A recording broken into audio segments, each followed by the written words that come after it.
बिस्मिल्लाहिर्रहमानिर्रहीम। अस्सलामुअलैकुम। इल्म की बात चैनल देखने वालों को राव कमर रिजवान नई वीडियो में खुश आमदीद कहता है। दोस्तों, हजरत अली रज़ियल्लाहु ताला अन्हो ने एक मर्तबा एक कब्र वाले का हाल सुनाया और बताया कि कब्र वाले पर आग का अजाब हो रहा है। हजरत सलमान फारसी रज़ियल्लाहु ताला अन्हो ने पूछा कि अजाब की वजह क्या है, तो मौला अली ने फरमाया कि ये शख्स अपनी माँ का नाफरमान था और अपनी माँ को जिंदगी में तकलीफ दिया करता था, इसलिए इसकी कब्र में अल्लाह ताला की जानिब से आग का अजाब हो रहा है और ये उस वक्त तक जारी रहेगा जब तक कि इसकी माँ इस शख्स को माफ ना कर दे। दोस्तों, रसूल अकरम सल्लल्लाहु अलैहि वसल्लम ने फरमाया कि वालिदैन का नाफरमान अगर रोजा रखे और नमाज भी अदा करे, यहाँ तक कि इसमें वो मुनफरिद बन जाए, लेकिन वो इस हालत में मरे कि उसके वालिदैन उससे नाराज हैं, तो वो अल्लाह ताला से इस हाल में मुलाकात करेगा कि वो उस पर शदीद गजबनाक होगा। रसूल अकरम सल्लल्लाहु अलैहि वसल्लम ने फरमाया कि शब मेराज की रात मैंने कुछ लोगों को आग की शाखों से लटके हुए देखा। मैंने जिब्राईल अलैहिस्सलाम से पूछा कि ये कौन लोग हैं। हजरत इस्राईल अलैहिस्सलाम ने जवाब दिया कि ये वालिदैन के नाफरमान लोग हैं। सरकारे दो आलम हजरत मोहम्मद सल्लल्लाहु अलैहि वसल्लम ने फरमाया कि जिसने वालिदैन को गाली दी तो जहन्नुम में उसके सर पर इतने कतरे गिरेंगे जितनी गिनती में आसमान से जमीन पर बारिश की सूरत में गिरते हैं। हम अल्लाह ताला से जहन्नम, उसके अजाब और ऐसे अमल से पनाह मांगते हैं जिससे जहन्नुम में दाखिल हों। रसूल पाक सल्लल्लाहु अलैहि वसल्लम ने फरमाया कि मुझे किसी भी अजाब ने इतना रंज में न डाला जितना माँ बाप के नाफरमान के अजाब ने रंज में डाला है। दोस्तों, आज की वीडियो में आपको एक ऐसी लड़की की कहानी सुनाएंगे जो कि अपनी माँ की नाफरमान थी और इसी नाफरमानी ने उसे एक ऐसे गहरे कुएं में धकेल दिया जिससे वापस आना नामुमकिन था। इस सबक आमूज कहानी को मुकम्मल जानने के लिए हमारी आज की इस वीडियो को आखिर तक जरूर देखिएगा और अगर आपने अभी तक हमारा चैनल इल्म की बात सब्सक्राइब नहीं किया है तो अभी सब्सक्राइब करें,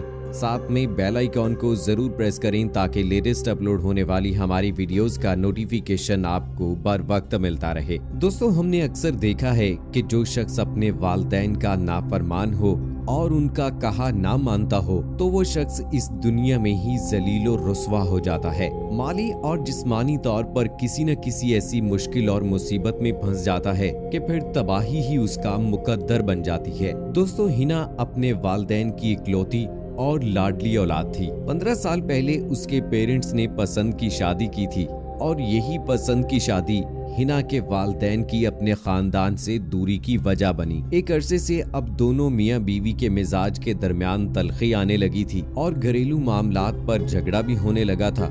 ये लड़ाई आखिर इतनी बढ़ गई कि नौबत तलाक तक आन पहुंची। हिना के वालिद ने उसकी माँ को छोड़ दिया और दूसरी शादी करके उस शहर से दूर चला गया। अब हिना और उसकी माँ मुश्किल से अपनी जिंदगी का गुजारा करने लगी और शहर से दूर एक छोटे से मकान में किराए पर रहने लगी और घर में वालिद के ना होने की वजह से हिना का मिजाज भी तब्दील होने लगा। उसमें चिड़चिड़ापन आ गया। वो अक्सर अपनी माँ की नसीहत और बातों को नजरअंदाज करने लगी। हिना ने अपनी तालीम कॉलेज तक ही हासिल की। उसके बाद अपने तालीमी सिलसिले को जारी ना रख सकी और अपनी माँ का हाथ बटाने के लिए उसी शहर में एक जगह पर नौकरी कर ली। माँ इस बात पर तो बहुत खुश थी कि उसकी बेटी अपने घर के खर्च चलाने के लिए पैसे कमा कर ला रही है और उसका बोझ भी कम हो गया है, लेकिन वो इस बात पर बहुत ज्यादा परेशान थी कि ये 18-20 साल की लड़की हिना अक्सर रात गए तक बाहर रहती, उसका मोबाइल फोन भी बंद होता और अपनी माँ को ये बहाना करती कि काम की ज्यादती की वजह से वो अपना सेल फोन बंद कर देती है।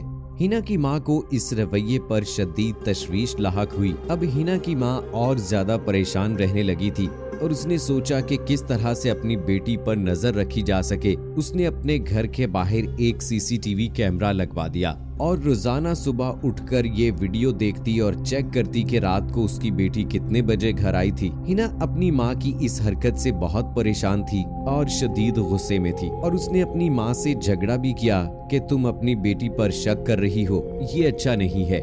लेकिन हिना की माँ ने कैमरा वहीं पर लगाए रखा और रोजाना की बुनियाद पर ये चेक करती रही कि उसकी बेटी रात को किस वक्त घर लौटती है। दोस्तों, एक रोज हिना अचानक गायब हो गई। माँ को इसी बात का डर था और वही हुआ। हिना की माँ कई दिनों तक इंतजार करती रही। ना हिना को घर वापस आना था और ना वो आई। हिना की माँ की हालत अब गैर होने लगी थी। उसने बदनामी के डर से किसी से भी जिक्र ना किया और अक्सर घर के मरकजी दरवाजे पर खड़ी रहकर हिना का इंतजार करती रहती। न उसने अहले मोहल्ला को बताया, ना ही किसी अपने रिश्तेदार से ये बात डिस्कस की। एक दिन हिना की माँ अपने घर के मरकजी दरवाजे पर खड़ी थी। अपनी बेटी का राह तकते तकते अचानक बेहोश होकर गिर पड़ी। मोहल्ले वालों ने हिना की वालदा को उठाया और हॉस्पिटल मुंतकिल कर दिया और लोगों ने ये बात नोट की कि हिना की वालदा के अस्पताल पहुंचने पर भी वो हॉस्पिटल नहीं पहुंची और ना ही वो अपने घर में मौजूद थी। मोहल्ले वालों ने इस बात को तशवीशनाक जानकर फौरन पुलिस को इत्तला कर दी।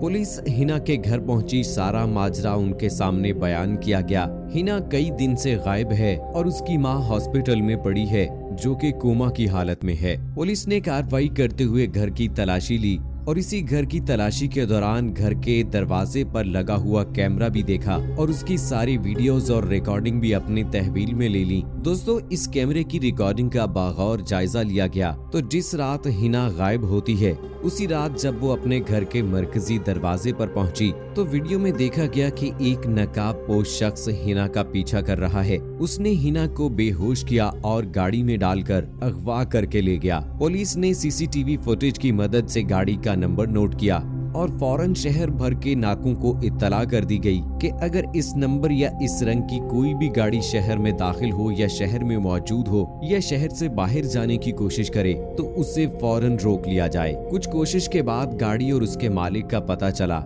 मजीद तहकीक करने के बाद पता चला कि उस गाड़ी के मालिक ने फलां शख्स से गाड़ी ली थी। आखिरकार पुलिस अपनी तहकीकात करते हुए अगवाकार तक पहुंच गई। दोस्तों, पुलिस ने उस अगवाकार को गिरफ्तार किया और तफ्तीश का आगाज कर दिया। तफ्तीश के दौरान पता चला कि वो किसी माफिया के लिए काम करता है, जो कि नौजवान लड़कियों को शहर से अगवा करके पहले उनके साथ खुद ज्यादती करता है और फिर बाद में किसी बैरूनी लड़कियों के स्मगल करने वाले नेटवर्क को बेच देता है। पुलिस ने इस अगवाकार को इस्तेमाल करते हुए अब एक नया जाल बिछाया और एक लड़की के अगवा का जाली ड्रामा किया गया, जिसका मकसद उस लड़की के अगवाकारों के सरगने तक पहुंचना था। पुलिस अपनी चाल में कामयाब रही और आखिरकार सरगना को गिरफ्तार कर लिया गया और उसके कब्जे से हिना समेत 58 लड़कियों को बाजियाब करवाया गया, जिनके साथ पहले ज्यादती की गई और अब उन्हें मुल्क से बाहर स्मगल किया जा रहा था। पुलिस कामयाबी से इस ऑपरेशन को मुकम्मल करने के बाद हिना को उसकी वालदा के पास हॉस्पिटल ले आई।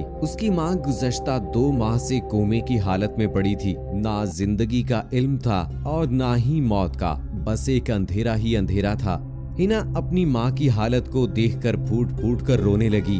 बाप की अलहदगी के बाद हिना का सहारा सिर्फ माँ थी, लेकिन जब माँ का सहारा बनने का वक्त आया तो उसने माँ की नाफरमानी शुरू कर दी और आज उसके साथ जो कुछ भी हुआ वो इसे अपनी माँ की नाफरमानी का नतीजा ही करार देती है। दोस्तों, बेशक अल्लाह ताला ने और रसूल अकरम सल्लल्लाहु अलैहि वसल्लम ने हमें बता दिया है कि माँ बाप का कितना बुलंद मकाम है, कितना बुलंद मर्तबा है। बस कामयाब हैं वो लोग इस दुनिया में भी और अपनी अब्दी जिंदगी में भी जो अपने माँ बाप की फर्मा बरदारी करते हैं, उनकी इज्जत, उनकी कदर, उनका एहतराम करते हैं, उनका हुक्म बजा लाते हैं। बदकिस्मत हैं वो लोग जिनके वालिदैन हयात हैं और वो अपने माँ बाप की फर्मा बरदारी नहीं करते। वो ना सिर्फ अपनी आखिरत को तबाह बर्बाद करते हैं बल्कि इसी दुनिया में अपनी इस दुनियावी जिंदगी को भी तबाह बर्बाद कर लेते हैं। दोस्तों, अल्लाह से दुआ है कि अल्लाह ताला औलाद को माँ बाप का फर्मा बरदार बनाए। जितने माँ बाप हयात हैं अल्लाह ताला उनको सलामत रखे